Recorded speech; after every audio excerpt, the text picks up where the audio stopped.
Hello out there in TV land, and welcome back to the Lair of the Phoenix.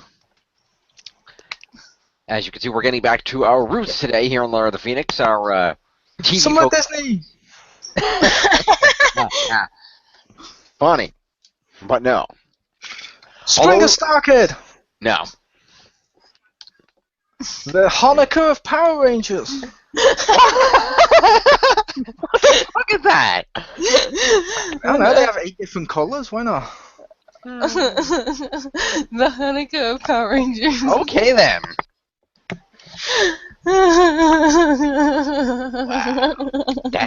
Wow, okay.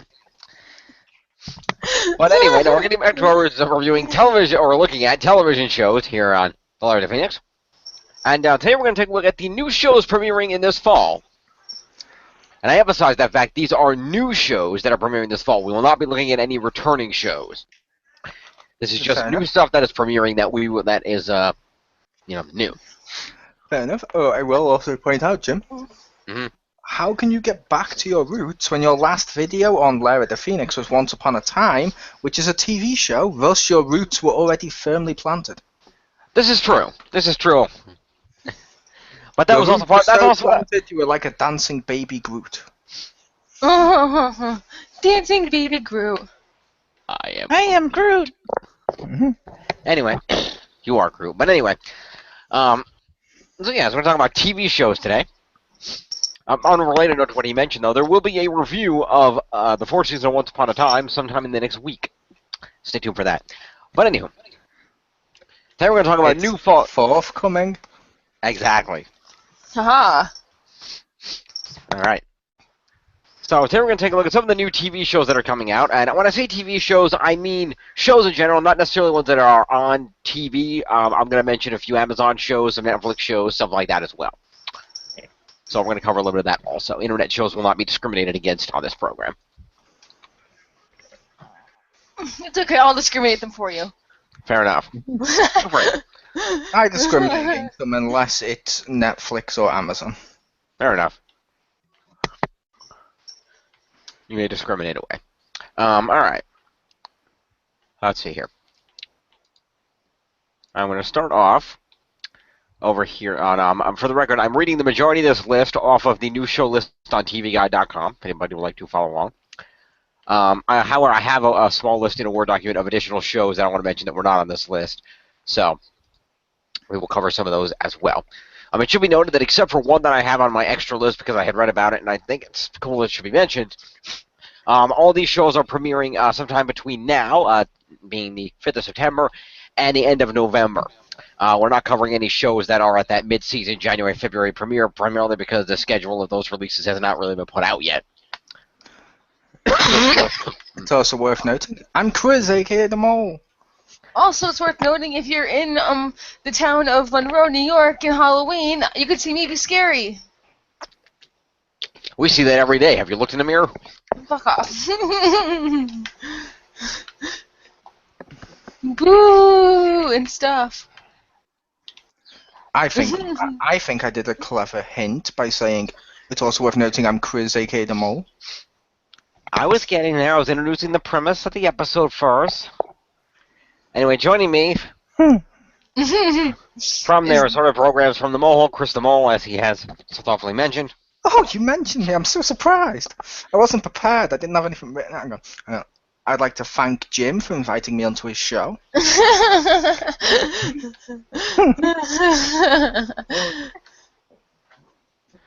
like to thank Marcus for providing him with racist insult fodder. But yeah, speaking of which, also from the Shadow's Mall, Marcus Shadow is here. God damn it. What's up? God damn it, what's up? I don't know. I muted myself by accident. I was like, no. Nicely done, yeah, accident. Finger quotes. Anyway, We have a term in psychology. There are no accidents. Anastasia Lazerbeam, super fabulous. You're not Simon. Okay, not that fabulous, but I'm more kind of awesome. Qcraft. There you go. Which I'm actually doing because I'm making box Minecraft characters for Halloween. I saw that. God only knows pain. It's scary. Ooh. Ooh, they used to contain Kleenex. Oh no, they're way bigger than that. They're Amazon. They used to clean probably shoes or something for my coworkers.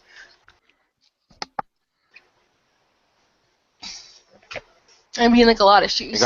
Your coworkers gave you shoes?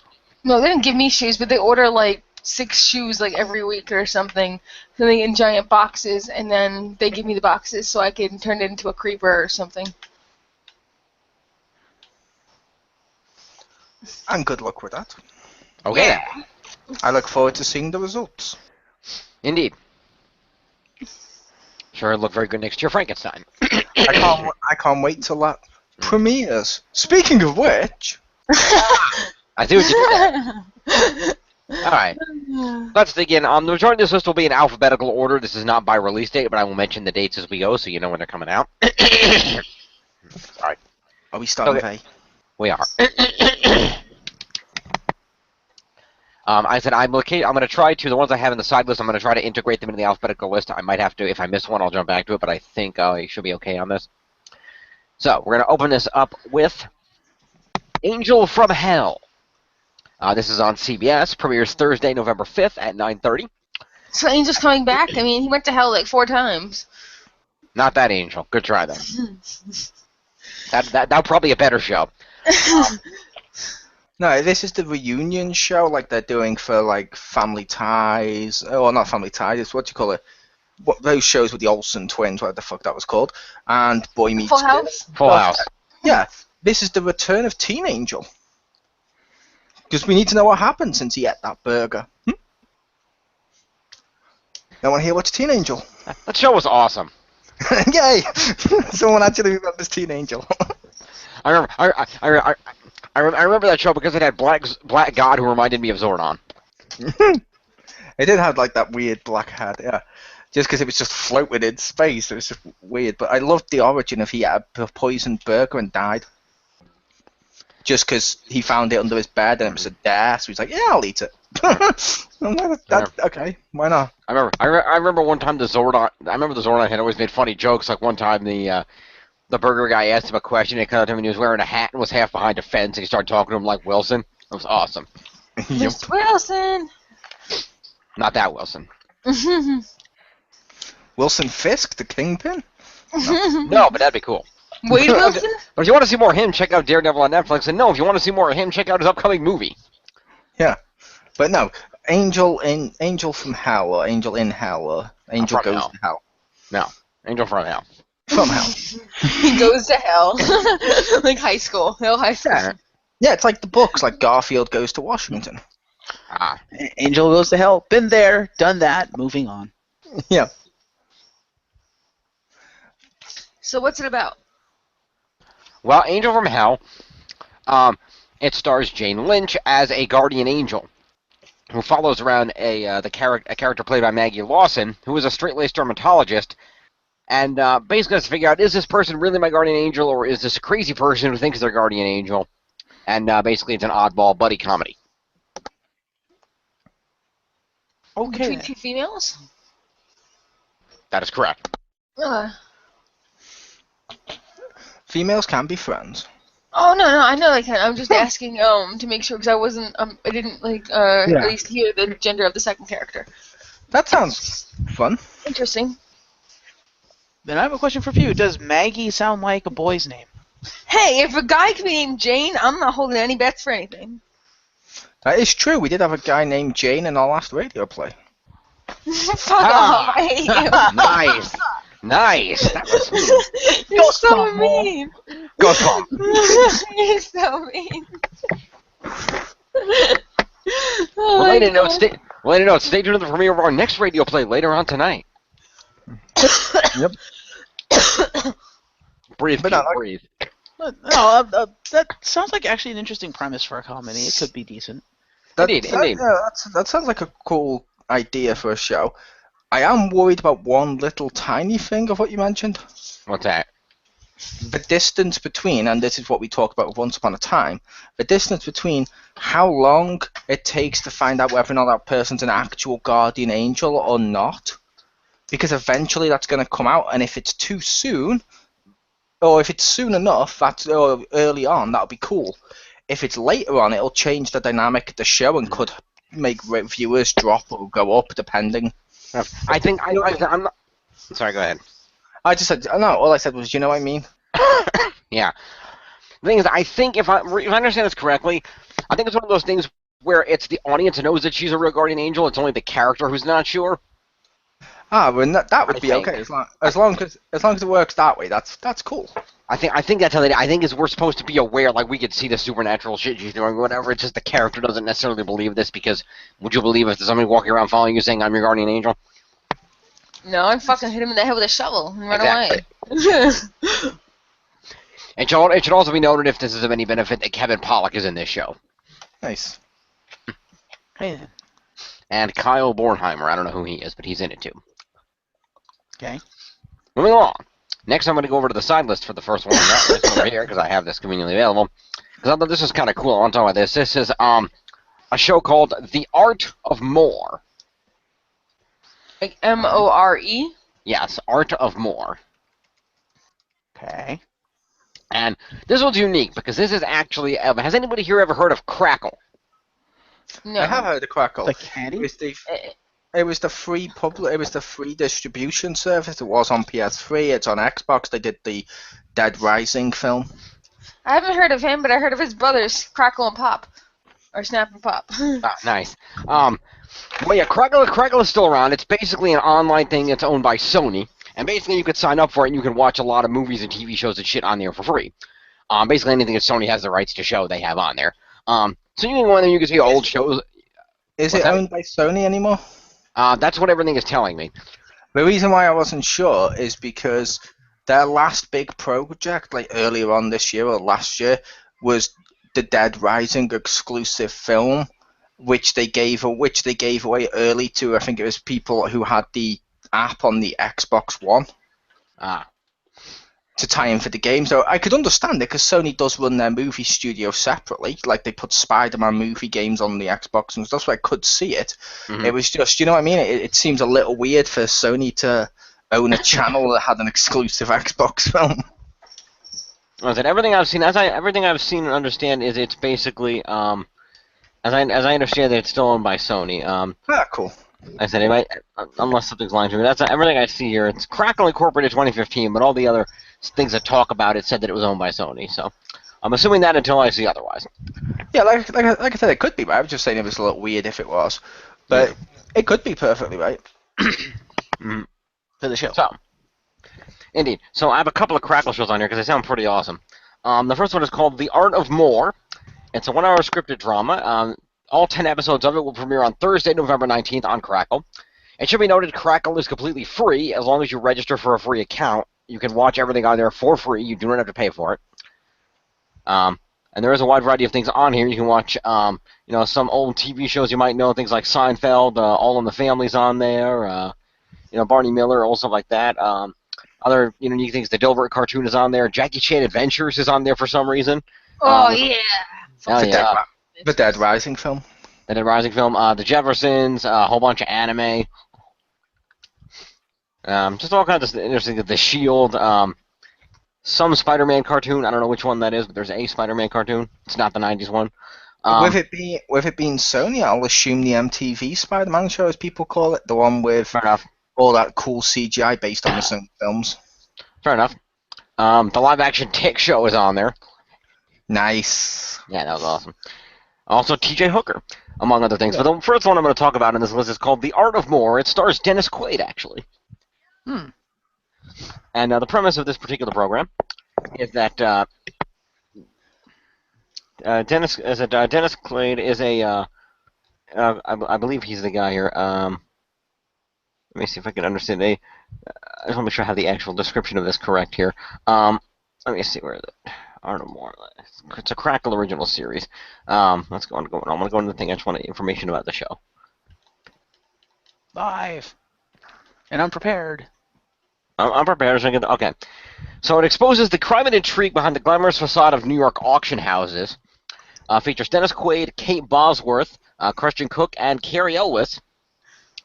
as they spar over auction items that are worth billions of dollars, but beneath the glitz, there's a ruthless story of money. So basically, ruthless people trying to win stuff at an auction house and the illegal things they do to get the stuff that they want. Ah, cool. Sounds like an interesting premise. I could see that working out. Excuse me. So that should be pretty interesting. That'll be coming out later in the year. There is a trailer available if anybody would like to see that. Just go over to crackle.com. Just everything's alphabetical. Just go down to the Art of More. You'll find it. I'm glad they have a set number of episodes for this, like it's a mini-series kind of thing. Because Well, I could see them running out of ideas for this really fast. Well, you have to remember that most shows that they do online exclusives, they start with about that. Even a couple of the Amazon shows I'm going to mention later, which we've discussed previously on pilot season, are starting off with standard 10-episode runs as well. It's just the easiest way to do it. Oh, okay, so there could be more. Okay, fair enough. It's not necessarily the easiest way. It's also, you can do, like, instead of doing, like, the, say, like, 20-odd episodes budget, if you cut it down to 10, your show will still look great for the streaming stuff, because they don't have the money at some of the big companies to do multiple shows new, so they streamline them more. But it sounds pretty cool. It sounds like it could be Crackle's, and people may disagree, but it sounds like it could be Crackle's answer to Netflix's House of Cards. I mean, you know what I mean? That's similar. Yeah. Not saying it's the same show. I'm saying it's a similar audience. What is that show about? I've never heard of it. I mean, I've heard of it, but I don't know what it's about. House of Cards. It's basically starring Kevin Spacey, who plays the president, and it's basically all kinds of drama and intrigue of things that happen at the White House. Remade from a BBC show. Yes, So there's a British House of Cards? there is. Is it like still ongoing, or is it like an old thing and now they're like bringing it back? It was an old thing, and then Netflix have done their own take, and it's not bad. I'm not going to say it's worse than the UK one. The Netflix one seems pretty cool. So I assume your version was at, I can't remember what the address is, but that the Prime Minister's headquarters over there. Yeah, like I said, I hadn't seen the original show. Okay. I just knew it was on. That's why I'm not making the claim it's better. And it's just a lot of people didn't know the original one existed. Fair enough. In fact, a lot of people only found out about it because the Netflix one was so good, and it's won it's had like awards for it and stuff like that. To the point that a load of DVD shops over here re-released the old BBC one on this thing of House of Cards and tried to make it seem like it was the new one. You know what I mean? Like companies do all the time. It's annoying. Yeah, we actually at one of the libraries I work at, they have both the existing season of the American show, but also the House of Cards trilogy DVD that is the original British show. That's cool. Indeed. We'll go on. So we got a lot of shows to get through here. So let me just see, where's my next thing on my side document? So not done there. Okay, let's move on. It'd be under A. I know. So next we're gonna move on to, and I don't know. Like I said, having not seen a lot of this, I don't know much about this, but you guys can all comment on this because I know you're all very familiar with it. Ash versus Evil Dead. I know that's a thing, but that's about it. That show looks really cool. Like I said, I saw the trailer for that. We talked about that on XER and stuff. Never seen any of that stuff. Yeah, you haven't, but it looks really fun. And I know, like, Richter liked the trailer and stuff as well. And yeah, it looks like he's back in character. So I'm looking forward to Ash the Evil Dead. Indeed, it's a 10-episode order. It's on Stars. Premieres on Halloween night at 9 p.m. And picks up 30 years after the events of Army of Darkness and follows Campbell's heroic Ash as he battles a new Deadite threat. Joining him on the show are Lucy Lawless, Ray Santiago, Dana DiLorenzo, and Jill Marie Jones. Is that different than the Stars thing that Mole was quoting from another horror thing? Yes, because the one I was quoting was from Resident Evil, and this is a TV channel. I thought it was like from the same universe. Oh my god. I don't know horror things together. I'm gonna be polite and just say no, Pew. Okay. Okay, now you go back in the corner. Moving on. So we're gonna move on to the next thing on the wasn't sure if Marcus had anything to say about that, because I believe he may have seen the trailer. No, I've heard that it exists, though. Sounds pretty cool. Because I haven't seen the original Army of Darkness and stuff. Oh, okay. Yeah. That's a shame. Yeah, it looks like I said, it looks really fun, and the budget on it looks really cool. Although it's hard to tell because it looks like there may already be a continuity issue, Ooh. and that is in the trailer. In a couple of clips, it looks like the arm that's missing of his that gets the chainsaw swaps arms. Ooh. Mm. They And I can don't change mean the arm. I don't mean like they just have it one and it's the wrong arm. I mean it constantly, like one scene it's on the left, another one it's on the right. So people are like, wait, is that continuity, or are we just seeing like him in a mirror or something? That seems like an odd mistake to make. To be constantly swapping arms, that I hope they fix that or explain that, because yeah. When they were filming the trailer, they probably wanted to make it look cool, and they probably flipped some of the footage by mistake. Yeah, it could have been like flipping the footage, or like we said, it could have been looking at him through a mirror, or it could have been like a mirrored version of Ash, like his evil clone in Army of Darkness, the one that constantly sings "Goody Goody Two Shoes" as he kicks him in the face. So what is this from? Like this whole thing from? Like, Evil what the fuck- okay, Evil Dead.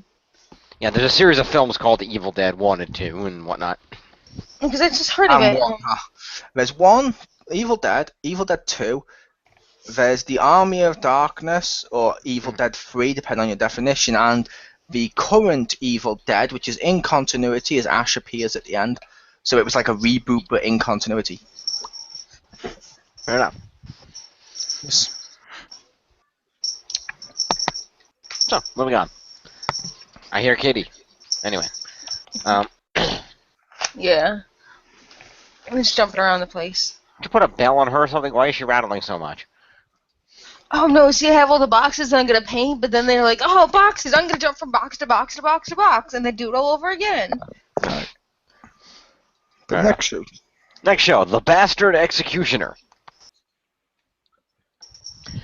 This show is going to be on the FX network. Premieres Tuesday, September 15th at 10 p.m. Comes from the mind of Kurt Sutter, who formerly created Sons of Anarchy, which just ended its 7-year run. This is a new bloody period drama. It's about a broken knight on court of King Edward I, who puts down his sword only to be forced to pick up the violent and bloody executioner's axe instead. It's starring Lee Jones, Katie Seagal, formerly of Sons of Anarchy, and Stephen Moyer, formerly of True Blood. That was a vampire thing. It was. It was. There was a series of books and a HBO show. It was.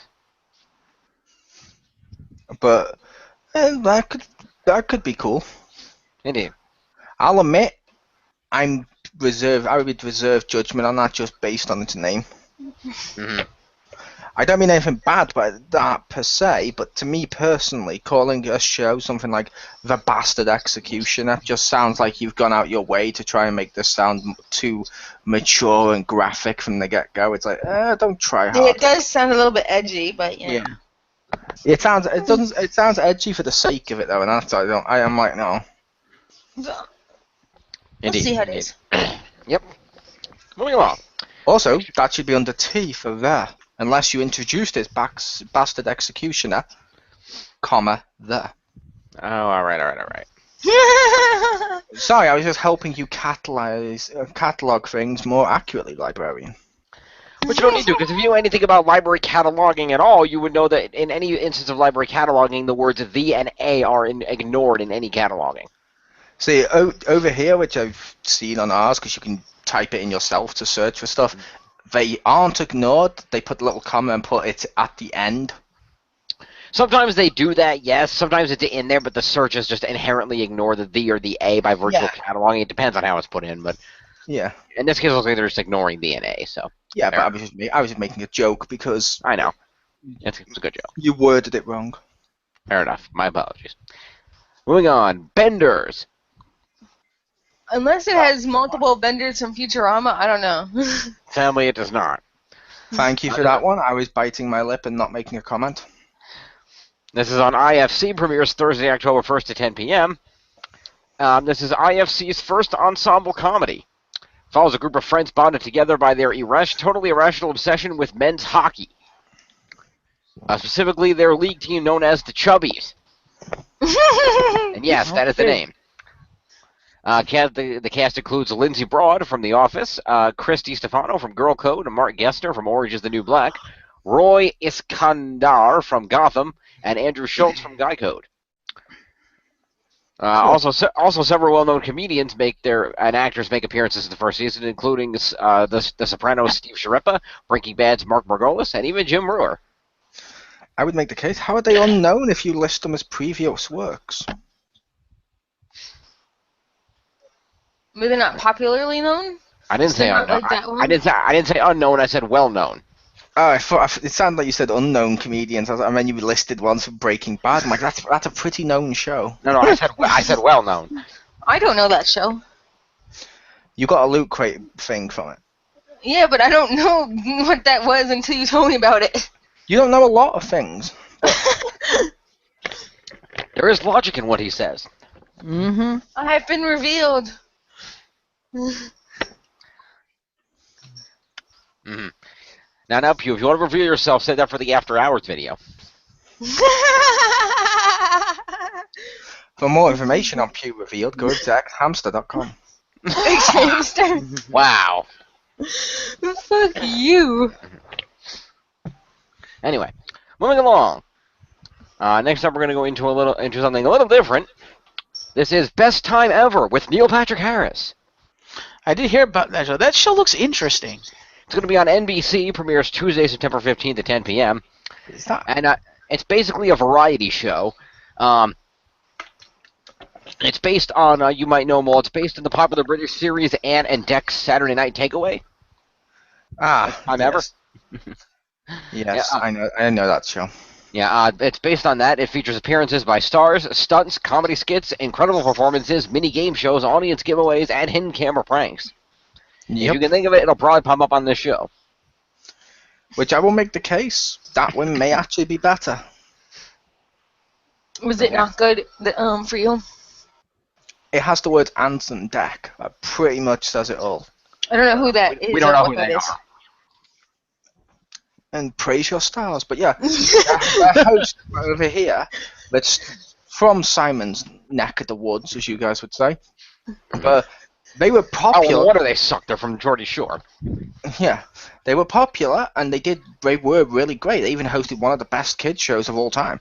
But eventually, in the adult years, when they started to do it, people just sort of got sick of them, and then they became sort of like a Marmite thing of either you love them or you hate them. Fair enough. That explains why they chose Neil Patrick Harris to be the host of the show. But everyone likes Neil Patrick Harris. Exactly. No, they don't. Have you not seen the comments to the trailers for this? It's quite obvious. No, they don't. There's a lot of people who don't like him. They're like, really? Why the fuck is he? No. People are saying it's going to suck because it's Neil Patrick Harris. So they're like, more Neil Patrick Harris? Really? Fuck him. Well, fuck those people. Neil Patrick Harris is awesome. I agree. Yeah, most people like Neil Patrick Harris, and I will make the point when you're saying, like, look at the comments in the trailer. There's a lot of people on, like, YouTube and stuff like that when they leave their comments to the videos that are idiots, because here's a fun fact about the internet. Anyone can use it. True. Even people like Pew can use it. Oh, fuck off. And that's scraping the bottom of the barrel right there. Fuck off. Yeah, and you have to remember that, yes, there might be other people who say that, but remember, it's always the negative who are the most vocal, but they are also the minority. Not And all also, the time. they're not going to be watching it then. So. Like I said, not all the time the negatives ones the most, or the majority. I point you over to stuff like the new Fantastic Four film. Oh yeah, because that's shit. I don't know how good it is. I haven't seen it myself, but I know most people seem to hate that film. Fair enough. Yeah. I wasted money on it. I could say don't. You also wasted money going to a convention. I did, and I hate you for bringing it up. Just go die in a fire. Just to be betrayed like Yoshi. Betrayal. Oh my god, you don't even know how true that is. Shut up. Shut your whore mouth. Betrayal. Shut your Betrayal, you treacherous swine, as she looks with that sad Yoshi face. Betrayal, Cody. You were supposed to ride me. Oh, fuck off. Oh, great setup, guys. Great setup. Double fist bump. Yep. Moving along. Poor Pew. Indeed. So next up on the list we have Blind Spot. Is this Stevie Wonder's variety show? No. No, this is on NBC. Premieres Monday, September 21st at 10 p.m. So NBC spinoff of Daredevil? no. Also, Pew, fun fact for you. What's Oh, Black what? and Screams? Black Stevie people? Wonder. Like, I don't. I said, what's Black and Screams? And the answer is Stevie Wonder answering the iron. Oh, Thank you. okay. Nice. Thank you. Old joke, but thank you. Yeah. Anyway, moving along. So, okay. So, this is starring Jamie Alexander, formerly from the Thor movies. I will ask, is this based on the film, What film? The Blind Spot, I didn't know there was a. I didn't know that. with Sandra Bullock, where she was looking after I believe it was like even a handicapped or blind person or something like, one of those films. Oh, The Blind Side. No, not that. She Okay. kidnapped that dude, and then he turned out to be an athlete. Mhm. But no, this is starring Thor's Jamie Alexander in this new drama from executive producer Greg Berlanti, formerly of Arrow and Flash, or maybe still of Arrow and Flash. And Jamie Alexander's character takes, you ever had that recurring dream where you wake up naked somewhere? In this case, in Times Square. Well, she takes that nightmare to a whole new level, though, when she wakes up and discovers her body is covered in intricate tattoos, and she has no memory of how she got there or who inked her up like a gas station bathroom. Let's see. Strikebacks. Sullivan Stapleton appears as an FBI agent who follows the clues from her tattoos to reveal a larger conspiracy, the truth about her identity, and hopefully, if he's lucky, who to call. Is this based on the life story of Pew's sister? She's not there yet, but she's getting there. Mm-hmm.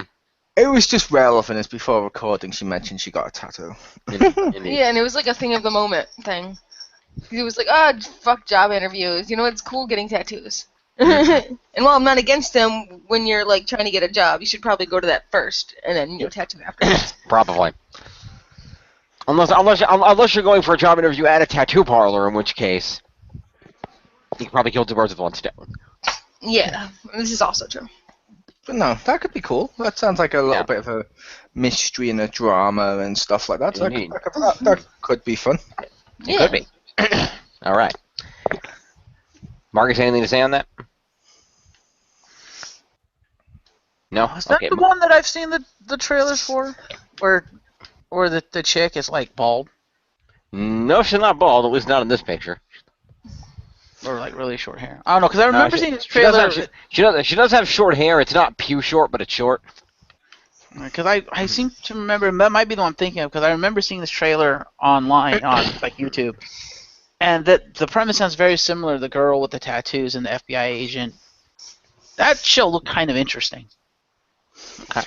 I also love how the way you described it, Marcus, even though I know this wasn't intentional, it's not a dig at you or anything, you just basically gave away the exact plot of the girl with the dragon tattoo. Yeah, that is true. It's And I have seen that movie, so I could agree with you on that. Mm-mm. Oh, I just mean because that's the basic summary. It's not why that film's awesome. It's just the basic summary. Yeah. Girl with a tattoo, FBI agent. Yeah. Where she wakes up with, like, she doesn't remember who she is or anything. Yeah. That actually intrigued me. That show looked pretty interesting. Fair enough. Moving along. Next up, Blood and Oil. Interesting paintings by a prisoner No. person. George W. Bush versus vampires. Is this a spin-off of Boom! Lord of the Rings? No. And like I said, boom! How often do you get a George W. Bush reference that's actually relevant nowadays? This is true. This is true. Well, you're gonna get a lot more if Jeb becomes president. He's not. Nobody's can going to become hope. president. We decided that no more presidents. We're just not going to have presidents anymore if there's no actual candidates. Yeah, I said, Now if Donald Trump gets elected, we won't. yeah, like I said, anyone can hope because it's got to be better than the new guy, than the current guy. Kanye West. Let's get over president, yeah. I think Kanye West would be better president than what you have now. Ouch. Mm. Fair enough. Moving along. What? Moving on up. Mm. So, Blood and Oil, ABC show premieres Sunday, September 27th at 9 p.m. So, Don Johnson, yeah. Don Johnson stars in this series about a modern-day oil boom in North Dakota. He plays an oil tycoon who's the antagonist of the show, to the ambitious young couple Billy, played by Chase Crawford, and Cody, played by Rebecca Rittenhouse, who do everything they can to break off a little piece of that oil pie for themselves. And will everything of theirs, including their marriage, stand up to the challenge? Wait, what's the oil pie thing? What? It's an expression, break off a piece of the pie. In this case, by a piece of the pie, they mean they want to get some money from the oil. Oh, so there's oil that they want to dig or whatever, or Yeah, oil refinery. Yeah, exactly. Sometimes, Pew, it's okay to think before the words leave your mouth. Shut up! I Thank hate you. you. You're just so mean for no reason. I was just helping you. Yeah, Pewbot only knows pain. But I will say, it sounds like an okay premise, but that's a premise that nowadays is done to death. Of the little guy versus the big corporation. Corporations aren't inherently evil. People need to get over this shit. True. Yes. Doesn't mean a corporation can't be evil, but it also means not all. But they're not evil just because they're a big corporation. They're a big corporation because they're good at what they do normally. Mm-hmm. No, it's not that they're evil. It's that evil corporations make for good drama. That's why they go with it. Yeah, just whenever I would make the case they don't make for good drama. They make for cliche drama nowadays. Mm. At least to me, it's one of those premises that's been done to death.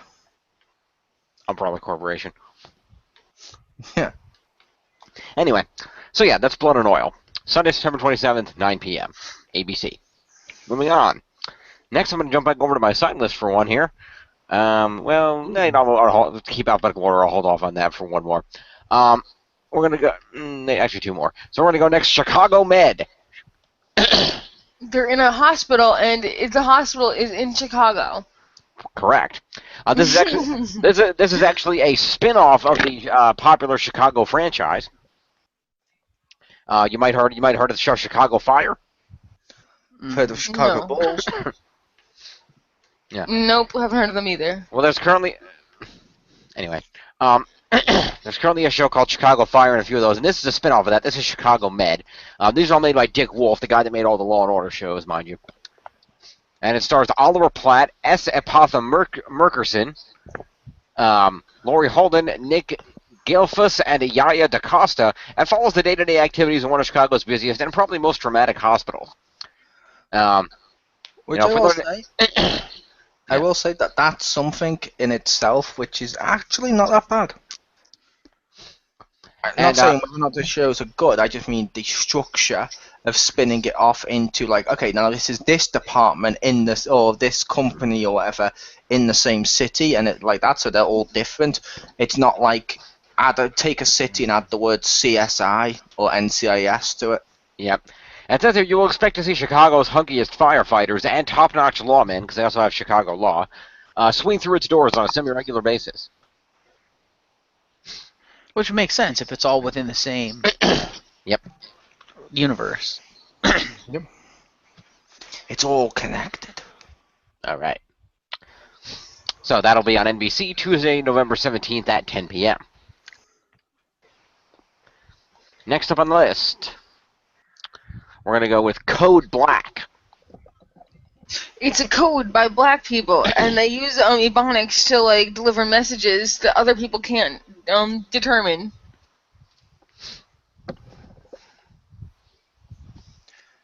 I'm gonna guess no. He didn't say no. Go sit in the corner. Pew, what did Mole say about thinking before speaking? Leave the racist jokes to Mole, because at least he can make them sound funny and tasteful and not offensive. Oh no, I think they're offensive when I do. But anyway, now this is Code Black. It's on CBS. Premieres Wednesday, September 30th at 10 p.m. It stars Marcia Gay Harden, In a medical drama about an emergency room in Los Angeles that's overcrowded, understaffed, and underequipped. But the doctors get it done. It's based on Ryan McGarry's award-winning documentary of the same name. Stars, in addition to Marsha Gay Harden, stars Luis Guzman, Rosa Jeffrey, Benjamin Hollingsworth, and Bonnie Somerville. I will say, not that unique. No, not really. It's not even the first medical drama on your list. Nope. There's way too many medical dramas. Yep. Okay. General Hospital. Yeah, it's cool when they do something new or unique, like how House was structured. It was different to, like, say, like General Hospital or ER and stuff. Yeah. But after a while, you get sick of too many of the exact same thing. Yeah. It should be noted, General Hospital's a soap opera. That's inherently different, but yes. Not really. A soap opera, General Hospital, and say ER. They both had very similar storylines. The only difference was episode length. Fair enough. All right, now I'm going to turn over to the side document for a little show called Colony,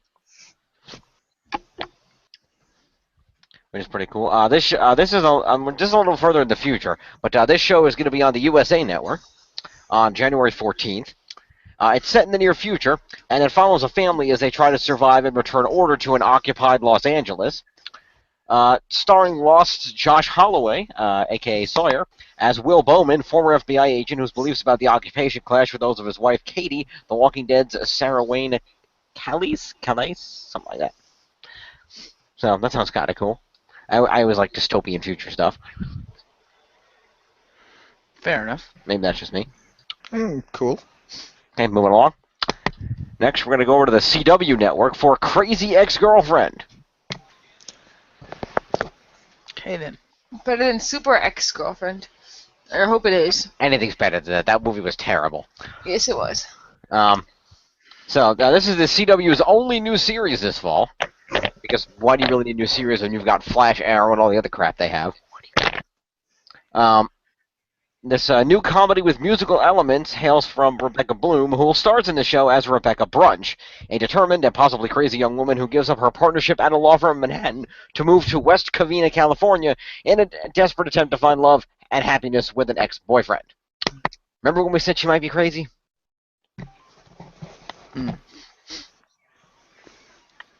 Yep. That could be fun. Have you understand? Yeah. Fair enough. That premise doesn't really do it for me. Yeah. Me either. Yeah. I mean, it could be a really good show, but I'm just like, eh. What is she doing though? In like does she have a job in Los Angeles while looking for, or California while looking for her boyfriend? I would hope so. Like, it just doesn't go into detail because I'm imagining like she's not gonna get the dude right away, so she's gonna have to do other shit. Probably. Yep. Moving Sounds along. cool. Yep. Sounds cool, and it's one of the more unique premises we've had so far. It is. Unique is good. Unique is good. Mhm. All right, let's move along. Okay, so next up on the docket, we have The Detour. Okay. This is going to be on TBS. The premiere date has yet to be announced for this one. And this is comes from former Daily Show correspondents Jason Jones and Samantha Bee. It's a family comedy about a couple, Jason Jones and his wife, played by Justified's Natalie Zaya, and their two young children, who you won't know, as they embark on a disastrous road trip to Florida. Also, it's noted here, if that sounds a lot like the plot to National Lampoon's Vacation, that's because it sounds a lot like the plot to National Lampoon's Vacation. See, I was thinking it sounds like those fucking, what was it, Ice Cube films? Yeah, it sounds like one of those too. Oh, what you call it? Are we there yet? That franchise? Yeah, are we there yet? Are we done yet? All that shit. Yeah. See, I was thinking National Lampoon's television series. Something like that. Like, okay then. Original hacks. Did anybody see the reboot? Was it any good? Reboot, sequel, whatever they called that thing? No? I Has have that not. come out yet? They did over here. I haven't seen it come out here. Fair enough. I want to see it. It was just called Vacation. I want to see it. Anyway, fair enough. Moving along. I like the premise that they're moving on to the next generation. That's kind of cool. And Chubby Chase, isn't it? He is. He does cameo. Hey. Yeah. All right, moving on. Next on the list, we have Marcus Shadow's new show, Mm-hmm. Dr. Ken. I was gonna say the Asian Hulk, Totally Awesome Hulk doesn't come on until later, right? No. Dr. Ken, is it about the guy from Community? It is. I thought so. Starring Community's Ken Jeong. This is going to be on ABC Friday, October 2nd at 8:30, by the way. Starring Community's Ken Jeong, who was once a real-life doctor, by the way. He was. Yeah, he was. That's why I got the name. He now plays a doctor on TV. He stars as a titular character who is a great physician, but who lacks bedside manner. And a husband and father of two who drives everyone up the wall. It's a multi-camera comedy. And stars, in addition to him, stars Susie Namamura, Tisha Campbell-Martin, Dave Foley, Jonathan Slavin, and Albert Sy. He's really So- into people. So he's the Asian House, but with a family? And without the drug abuse. Well, I assume it probably won't be like House. I assume it'll be more comedy based on him. Yeah. True. But I don't know if I'd watch that, because I will admit he was okay in season 1 of Community, but when he overacts, he really over-fucking acts. Yeah, he does. Like in Transformers. Like in Hangover 2. Like in the rest of the series as a Community. Fair enough. He was funny in Hangover, but then after that, it was just like, you can't come up with anything original for this guy, really? Right. Some people are just one hit. That'd be like saying Psy should write another song. It's just not going to happen. Moving along. All right. So, Well, let go on now. F. Yay. Indeed. Another hour to go. That's why I'm trying to go through them quickly. All right. So next up we have Fear the Walking Dead. That's already premiered. Yep, it has. Sunday, August 23rd. So that was a little late on that one, but it's a companion series set during the time Rick Grimes was in a coma. Yep, and it's worth noting it's not right when the apocalypse starts, like just afterwards, and with the characters in that, it's got less zombies in it than Walking Dead, because it's showing you how it all starts to keep catalasking into the big plague, but they've still had a couple of outbreaks, and from what I've seen of it, it's not terrible, and from someone I know who watches Walking Dead that watched it with us, they loved it as much as they like Walking Dead, so that's cool. I heard it takes place on the West Coast as opposed to the East Coast. Indeed, it takes place in L.A. Interesting. Yep. Yeah, like I said, it's not terrible, but yeah, moving on. Moving on. Next up, we have Flesh and Bone. I don't think anybody cares about this. It's going to premiere on Starz Sunday, November 8th. It's from Breaking Bad writer and executive producer Moira Wally Beckett. Basically, it's an 8-part drama about the demanding world of professional ballet. That could be cool. Could be interesting. Mm-hmm. It stars Sarah Hay from Black Swan as a self-destructive ballerina navigating the dysfunction and glamour of the industry. Also stars a variety of other people whom I've never heard of. So Yeah, like I said, that could be pretty cool. could be. Moving along. Yay. So I like the concept of this show. This is Grandfathered. Okay. This is going to be on Fox, Tuesday, September 29th at 8 p.m. I think I've heard of this show. It's the new single-camera comedy in which John Stamos Yep, I've heard of this show. plays a playboy restaurateur who finds out he not only has a son, played by Josh Peck, but his son has a daughter of his own. Old man changing diapers, hilarity ensues. Also in the cast are Paget Brewster and Christina Milan. Fair enough. Indeed. It's good to see John Stamos getting work. Don't forget to stay tuned for Fuller House next year. Is that what it's called? Fuller House, that is what they're calling it. Yeah. They're calling Well, it Fuller House. Yeah, I will say this is another one of those things that's been done to death. It just makes you go, eh. Mm-hmm. Fair enough. I mean, Oh, it was cool. It was cool when they did it with like Three Men and a Baby and all those types of shows, but or films, I should say, with those. I'm just kidding. If you minus one of those dudes, it'd be 2.5 men. Ah. Huh. Ah. Moving along. Let's go on to Fox's new show, The Grinder, starring Rob Lowe. I heard that. So, this comedy is about an actor on a popular legal TV drama who returns to his small town home to work at his family's real-life law practice with his brother Fred Savage. I've seen that. Looks weird. I've seen that trailer. Despite only knowing the law from the scripts of TV, what could go wrong? That sounds at least more original than some of the other ones. Yeah. That could be interesting. Mm-hmm. Indeed. All right. Keep it going. We discussed this before, so we won't go into detail here. But on Friday, September 4th, if you pop yourself on Amazon Prime, you can see the full first season of Hand of God. Check that out. For more details on that, check back at our old Amazon Premiere videos, where we discussed the pilot of that program in great detail. Mm-hmm. Which to that show. Fair enough.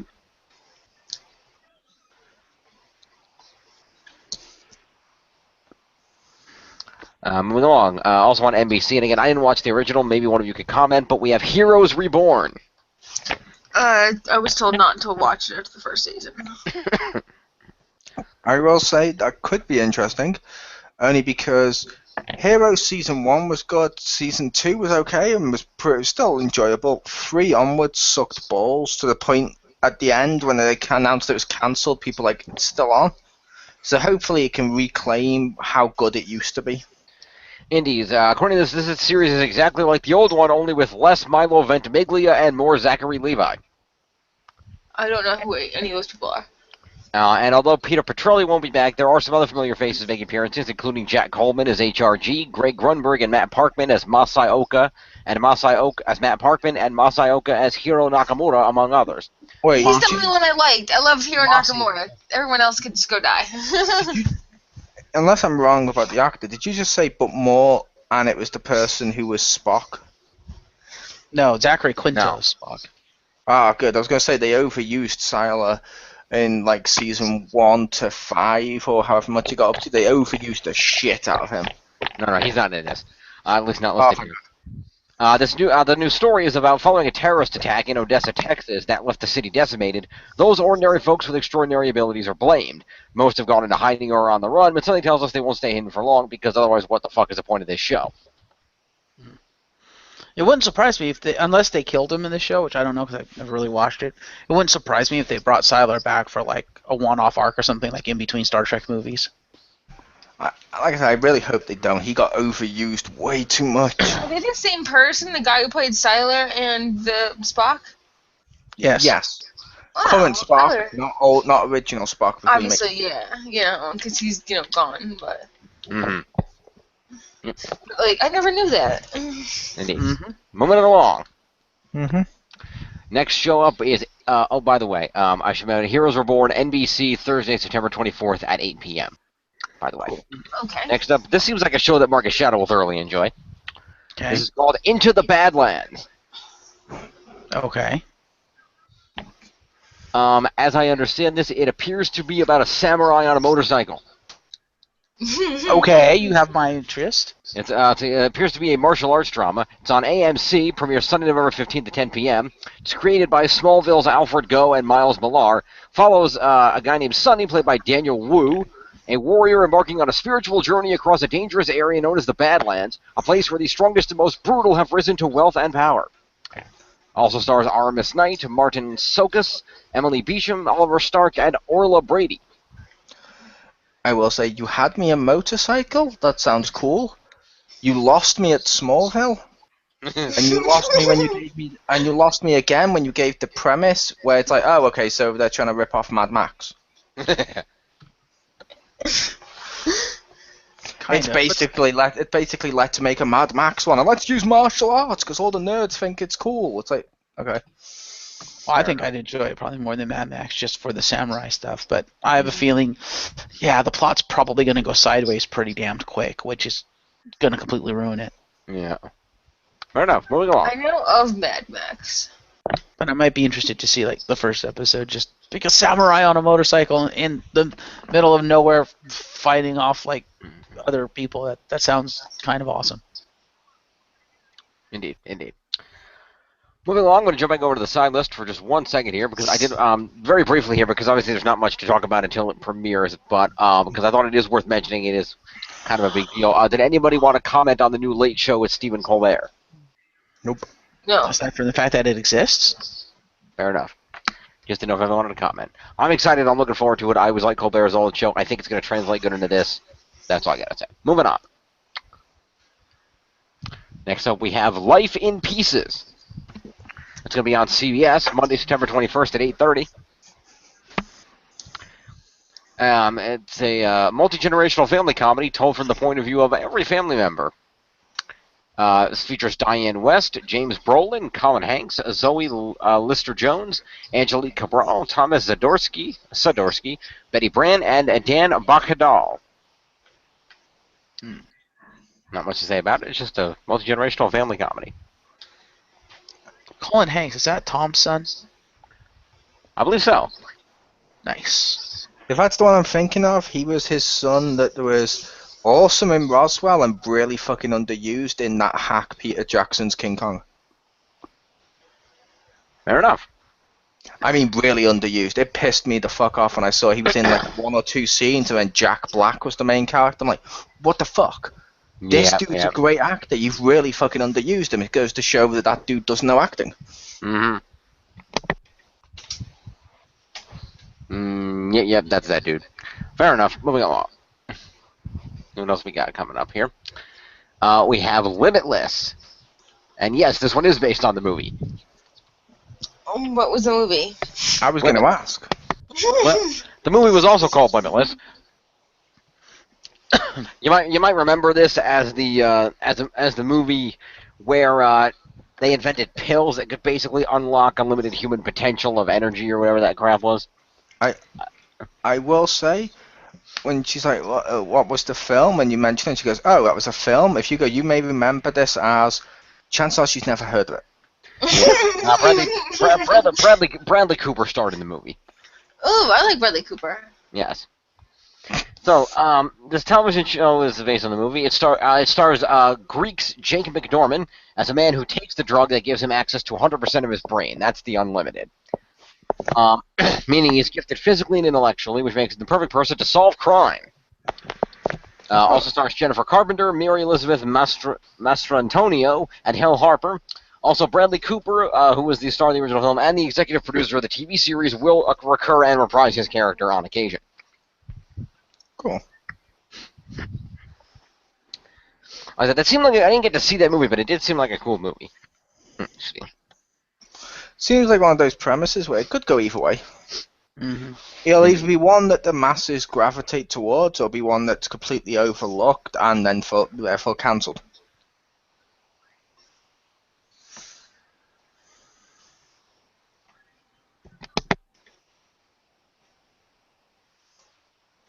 Fair enough.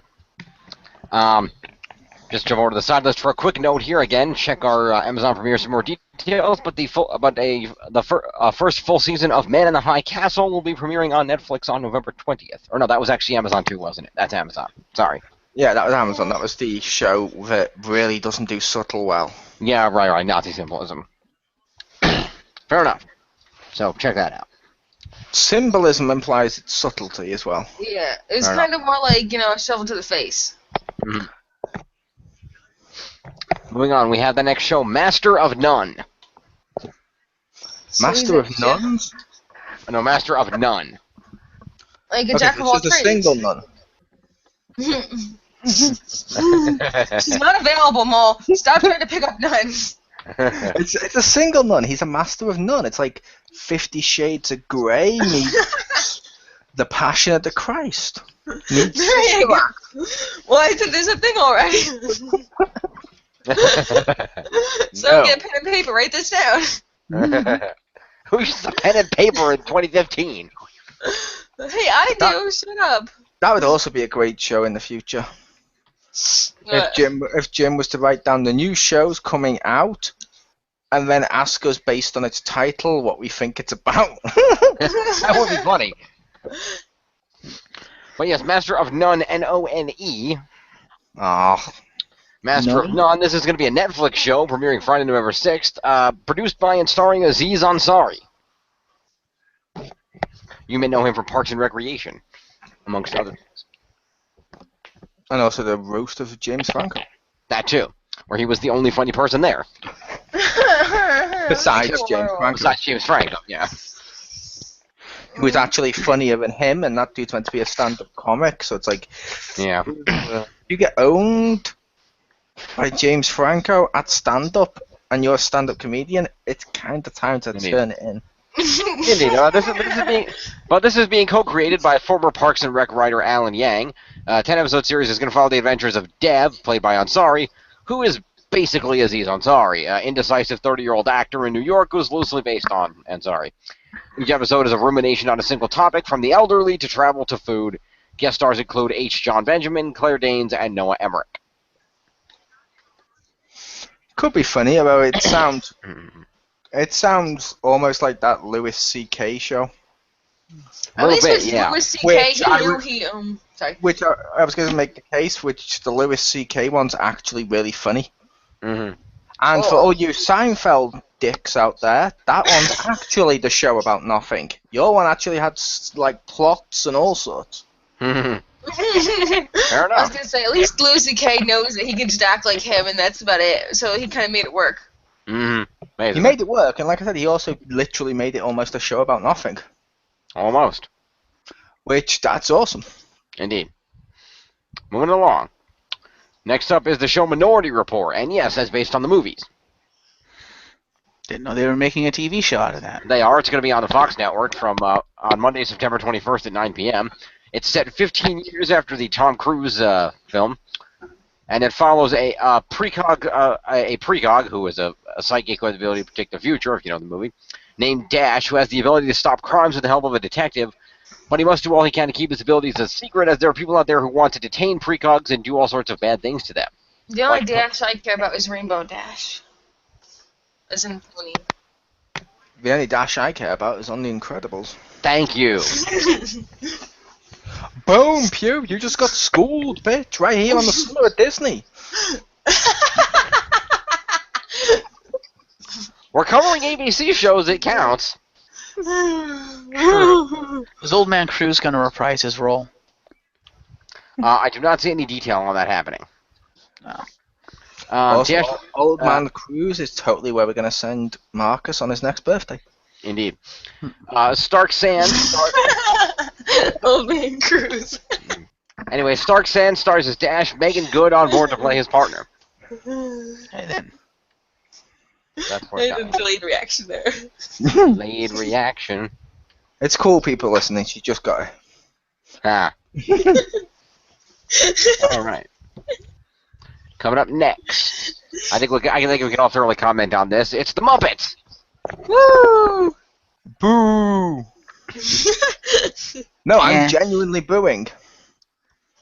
I'm genuinely booing when, instead of hyping up the fact the Muppets are back on TV, what they've been hyping up in the news and media recently is the fact Miss Piggy and Kermit are getting a divorce, and now he's dating another pig, and chances are they're not going to get back together because they want to explore their relationships with other characters, and I'm like, fuck off.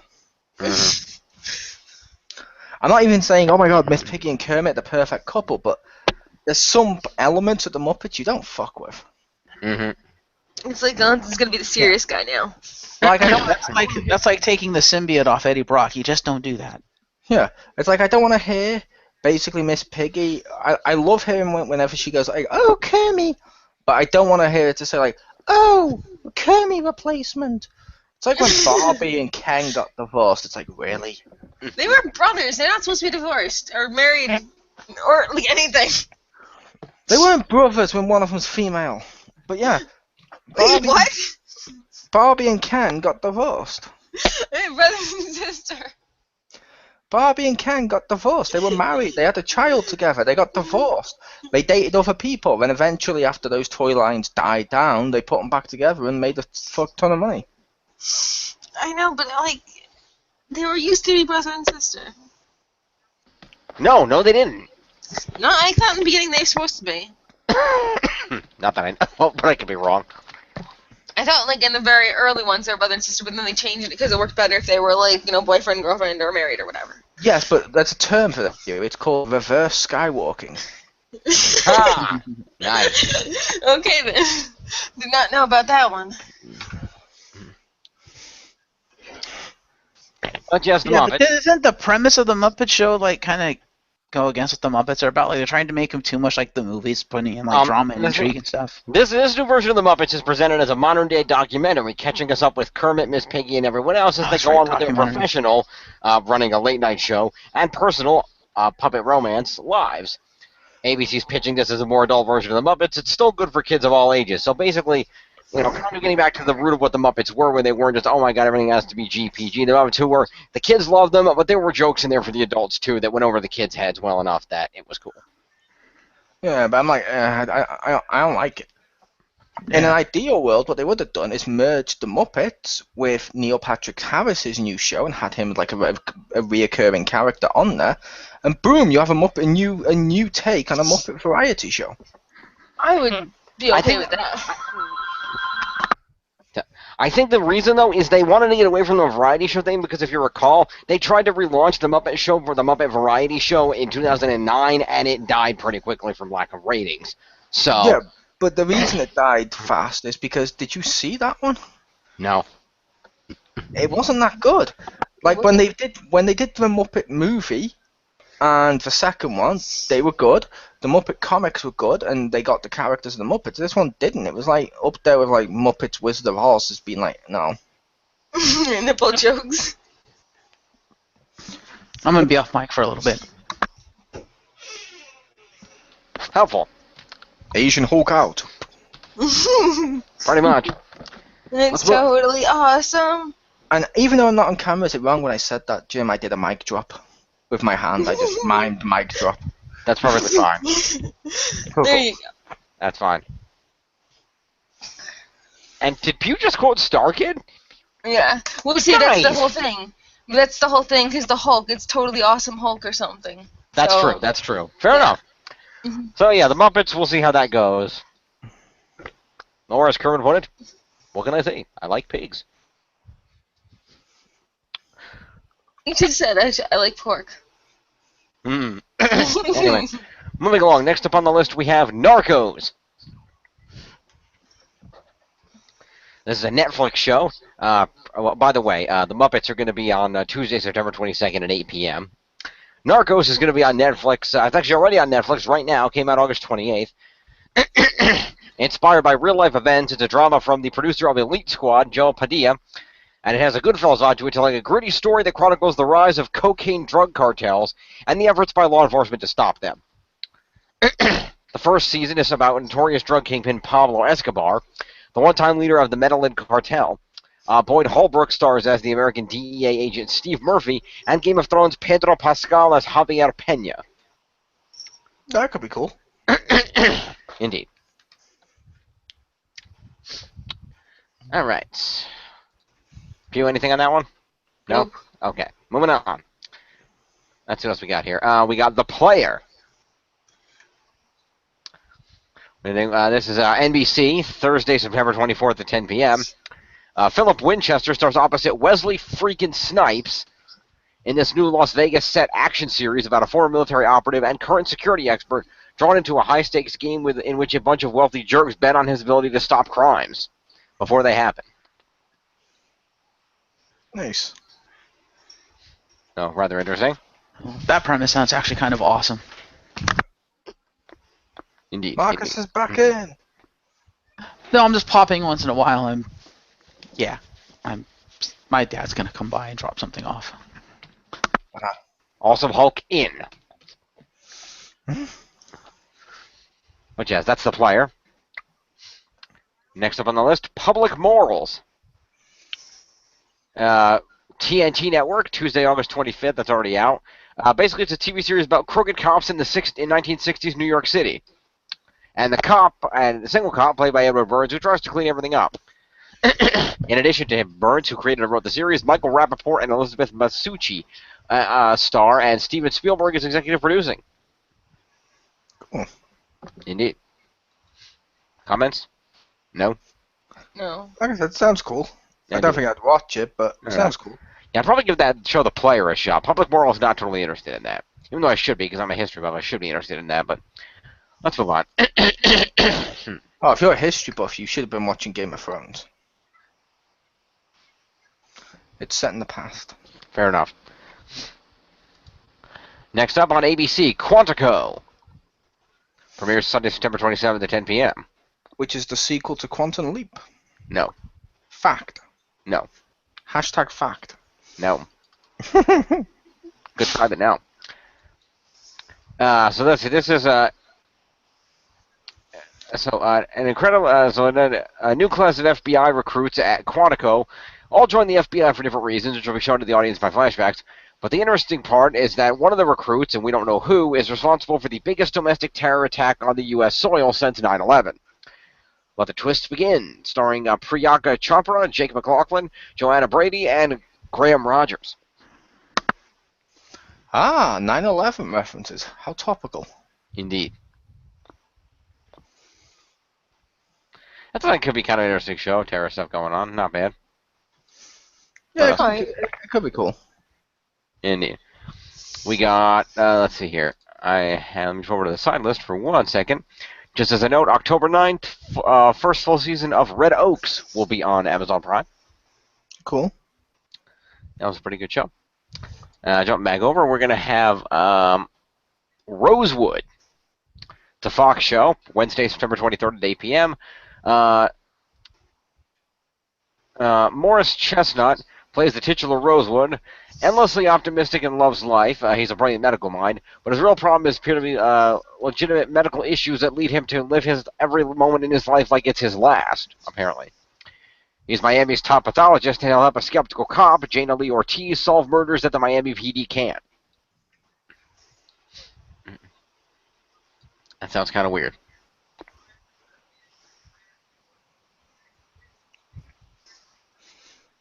That does indeed, and I'm back. Okay. Yeah, that sounds weird. Hey, you're back. Indeed. Now, let's move on from that. Mm-hmm. And let's jump over to Scream Queens. Heard of that show? That sounds pretty cool. Mm-hmm. Interesting. It's on the Fox Network, Tuesday, September 22nd at 8 p.m. This is an anthology comedy horror series. Season 1 is going to be set at the ripest of horror settings, a snooty sorority, where the school's new dean demands that all potential sisters must be accepted in the pledging process, and a serial killer is on the loose, murdering at least one character per episode. Stars Emma Roberts, Jamie Lee Curtis, Leah Michele, Nassim Pedrad, Oliver Hudson, Keke Palmer, and Ariana Grande. Surprised you didn't overhype Jamie Lee Curtis being in it. Why? It's a horror series about a killer on the loose killing people. Halloween, one of the biggest franchises. Yeah. Jamie Lynn is Jamie Lee Curtis is in fact herself a scream queen. Fair enough. I don't watch horror movies. But you're a history buff, and that's the past. No. It was the past.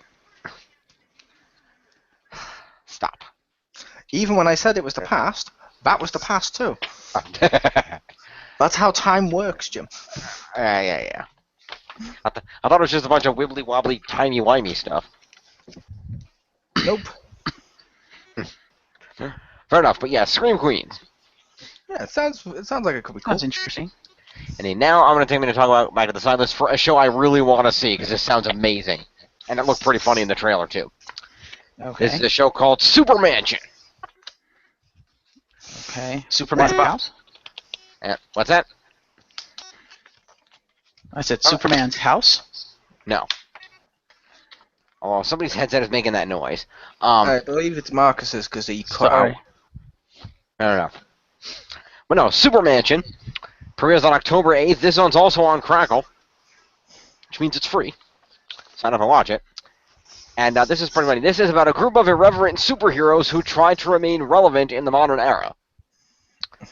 Now, I should note that this is being made by the people that make Robot Chicken. So it is that Nice. stop-motion animation style. Seth Green is also one of the voices. But most importantly, the executive producer and lead voice on this is Bryan freaking Cranston. Nice. Also voices are Seth Green, Chris Pine is a voice in here, Key and Peele, among many others. And the premise being that Bryan Cranston is the now aging leader of this superhero team known as Titanium Rex. And basically, the League of Heroes, as they're known, is trying to basically convince Congress that they are still relevant and that they're not basically more effort than they're worth having them around, as it's noted that they are getting steadily more dangerous, and with each incarnation, steadily more reckless and causing more damage. And like I said, the old Titanium Rex is trying to keep the team together and try to keep things going. And it's a comedy, and it looked pretty funny. There was a Batman guy called I think it was called Black Saturn. Was the Batman ripoff, stuff like that. It looked pretty funny. That could be funny. Yeah, I'll My only go ahead. My only concerns with that is it's written by the people who do Robot Chicken. And I don't mean anything bad by that. I like Robot Chicken. How many superhero jokes have they already done on that? Referencing stuff like what you just mentioned with like destructions and all the various other stuff. So I'm like, I feel like they might possibly just be retreading all their old jokes. So it'll be like, oh, okay, I've already seen this. Maybe. Dabba Superman. Anyway, She was referencing Robot Chicken's DC special with da-da-da, that's Bane. I don't know. Because he breaks the back of Batman Nice. just over and over again. I don't know. But yes, I'll give you guys a trailer to this afterward and get your opinion on it, because I really did like the concept of the show, and it did look pretty funny.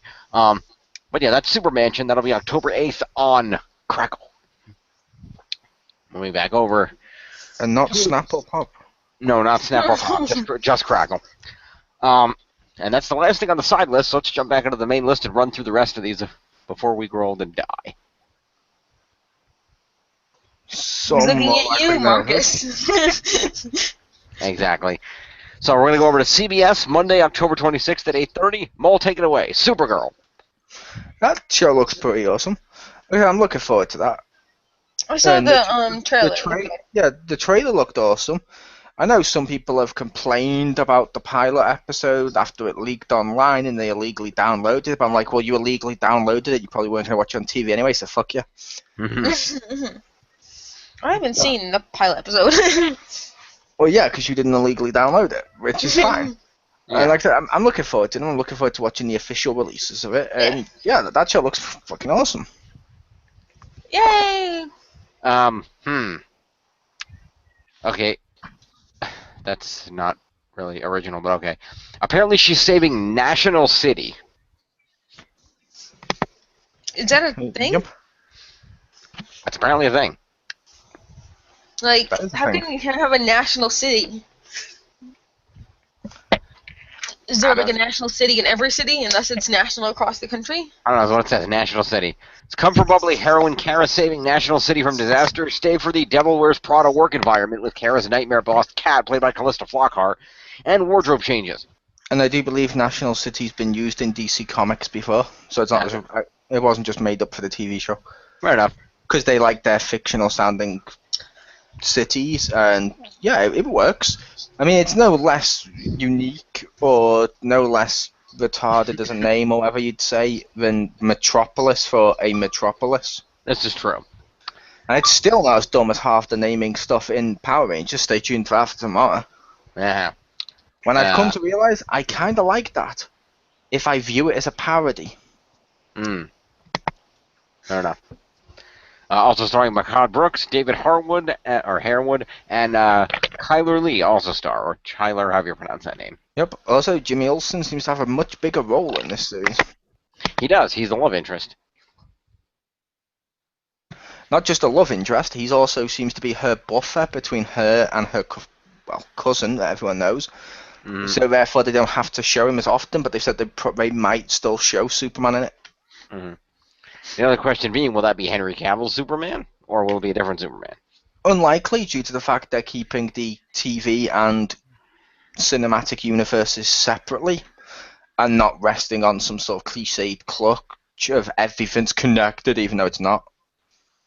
In that case, it's going to be Brandon Routh? No, because he's in that continuity as Atom. Ah, right. I forgot about that. Fair enough. Q Marcus saying Dean Cain and everyone going, haha, Dean Cain. Dean I Cain did was it. awesome. I did his Dean job Cain. for him. Yeah, I did his job for him because I figured he was muted. No, I'm not muted. I'm Indeed. here. Okay. So that was Supergirl. That's going to be awesome. We'll check that out. Yeah, that's my probably most excited new show. Next up, we have Truth Be Told. Apparently, the name was formerly People Are Talking. This is Friday, October 16th at 8:30. It's a hangout comedy about two couples who overanalyze and obsess about everything as if they are the heir apparent to Dawson Leary. Mark Paul Gosselaar, formerly from Franklin and Bash, stars as Mitch, a college professor who's married to Vanessa Lachey's from Dad's Tracy. Meanwhile, Tone Bell, or whoever it is, from Bad Judge, and Brescia Webb from Hung portrayed their BFFs and neighbors, Russell and Angie. I'm interested. You had me at Dawson Leary, but I will say, who writes it first before I get my hopes up? It does not say, but I can find out for you if you give me 1 sec. No, it's cool. Too late. I'm looking it up. No, we're live. No. Live, people. Tick tock, tick tock, tick tock. Tick tock, tick tock. Yeah, I don't know. I'll look it up later for you.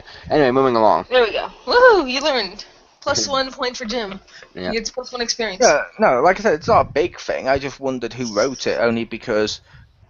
But like I said, based on what they said with Dawson Leary from Dawson's Creek, he was an awesome character, and I did love the way he used to analyze all of his life and the type of speech he would give and stuff. It was fucking awesome. Mm-hmm. But it depends who writes it, because they could claim it's this, and then it could be written by, like, I don't know, fucking Seth MacFarlane or some shit like that, and I'd be like, no, done. Yep. Moving along, we have 2 left. We have Wicked City from ABC Network, Tuesday, October 27th at 10 p.m.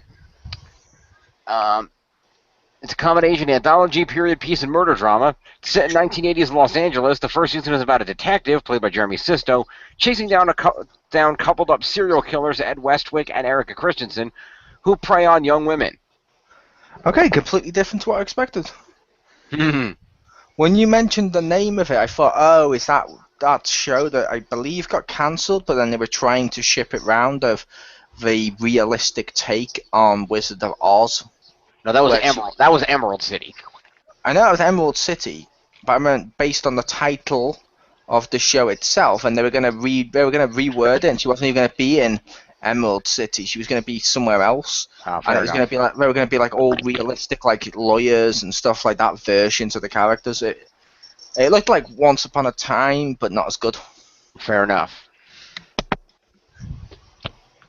Alright. Mm-hmm. Well, it's hard to be as good as Once Upon a Time. Its own spin-off couldn't be as good as Once Upon a Time. Yep, or it's what I'm gonna call watered down shitty version from what it looks like of The Descendants. That also applies. So, finally, we have Wrecked. Okay. Wreck-It Ralph spin-off. No. This is going to be on TBS. This is a TBS premiere date to be announced, and this looks like it could be kind of funny. So, let me ask. You ever wish that Lost wasn't so serious? No. Being lost. Well, this comedy is a similar premise. Basically, a plane crashes on a remote island, but 2 buddies who were nobodies in civilization get a chance to lead the diverse group of survivors in a world where there's no Wi-Fi, fast food, or Facebook. Zach Krieger, Ginger Gonzaga, Jessica Lowe, Asif Ali, and Ali Maki star. If you're doing a comedy about them being stranded and stuff, I don't really care unless there's some sort of radio coconuts and stuff. Ah, nice.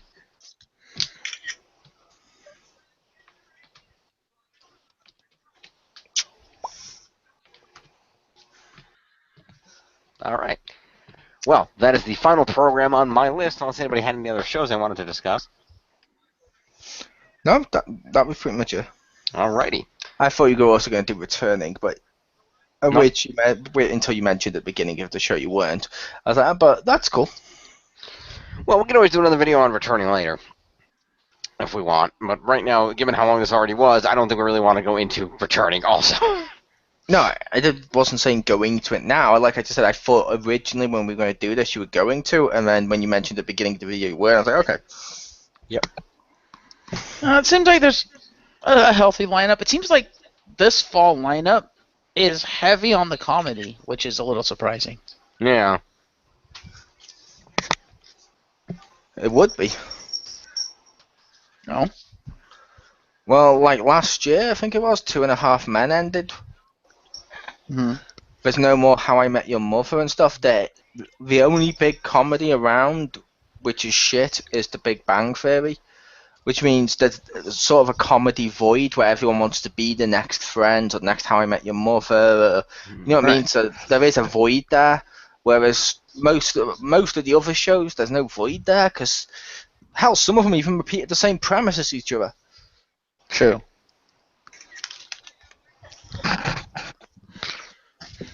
Well, we'll have to see how the shows do this upcoming fall. Well, technically it is already fall, but yeah. Indeed.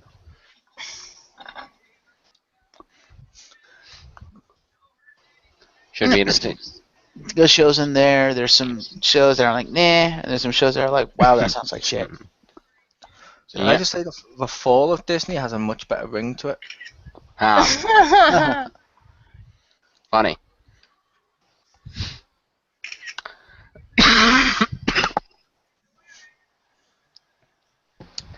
All right, well, that is it for this look at the fall TV lineup of new shows, anyway.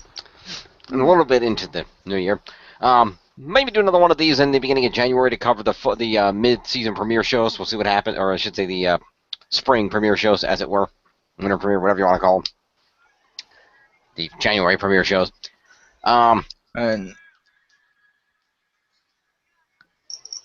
sorry. Yes, Mo? I was going to say I was going to give a shout out. Go ahead. Although if that but never mind. It's probably more of a returning because it's technically a returning. What's that? It doesn't matter. It's a UK show. Okay. Well, thank you three for joining me for this look at TV shows. I'm sorry it was so long. Indeed. You should record that because I have a feeling that'll be in most of your videos. Ah, funny. I don't think he was being funny. Ah, Well, you just don't get my comedy routine, Marcus. exactly. All right. Well, this has been a look at the fall TV shows. Thank you three. Stay tuned later tonight for the premiere of the all-new DC Comics-inspired radio play, being directed, produced, and written by Chriz the Mole. And we will see you later on. Peace.